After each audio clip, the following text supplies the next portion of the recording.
Well, hello, everyone. We are here at FirstEnergy Stadium after the Browns' 33-14 loss to the Rams in the dress rehearsal game. If this was the dress rehearsal, I don't want to see the real play, do you?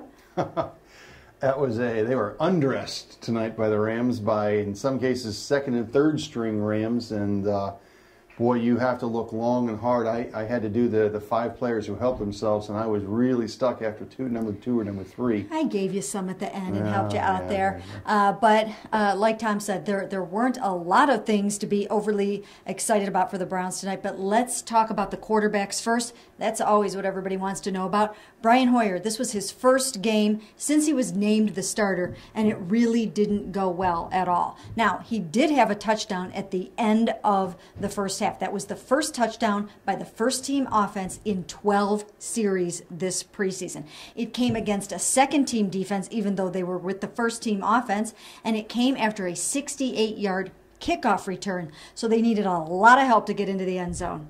Yeah, you know, it's funny. I thought Brian started well. They set up some nice plays, little short passes for him to kind of get into the game and get some confidence.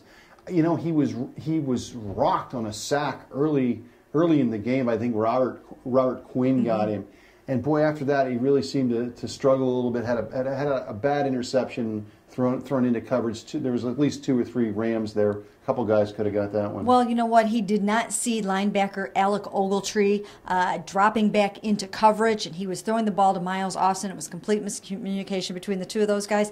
Bad decision on that throw. And then again, he was strip sacked. That was another miscommunication with Miles Austin. So, you know, I wonder, those two guys don't really seem to be quite on the same page yet. In fact, I don't think the whole first-team offense is on the same page yet. You?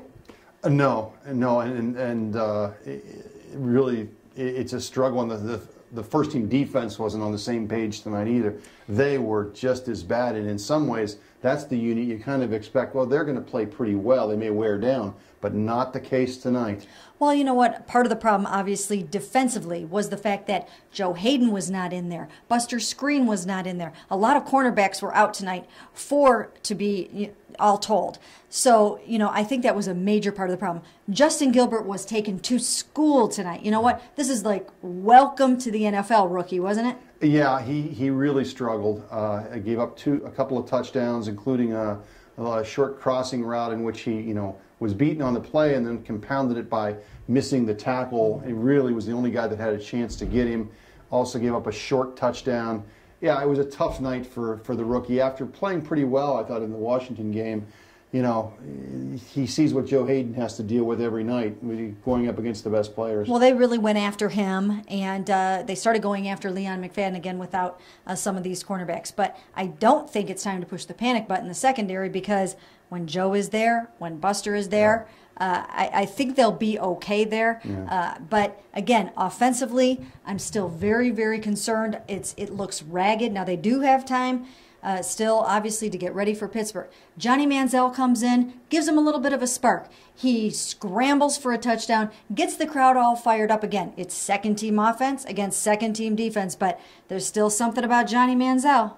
Yeah, and what's odd, and again, the game was out of hand by then, but what hurt, I thought, was, I think the fans and maybe a little bit of the team, they were excited to see them get right back on the field. The Rams drove the ball, it seemed like about 8 minutes. By the time they took all the momentum the Browns got from that touchdown, and then that unit wasn't very good afterwards either. It was set up by Chris Kirksey. Now, he is one of the bright spots. You must have put him in the players. Oh, number one. Right? He's got to be in there. Yeah, he's very impressive. Chris Kirksey, I mean, my goodness. When you want to talk about rookies, you would be thinking that number 8 pick Justin Gilbert, we'd be praising him. But right now, it's Chris Kirksey. Every week he's gone out. He's looked good. Got that big interception. Just reached those hands up and snatched it right out of the air. He's a keeper.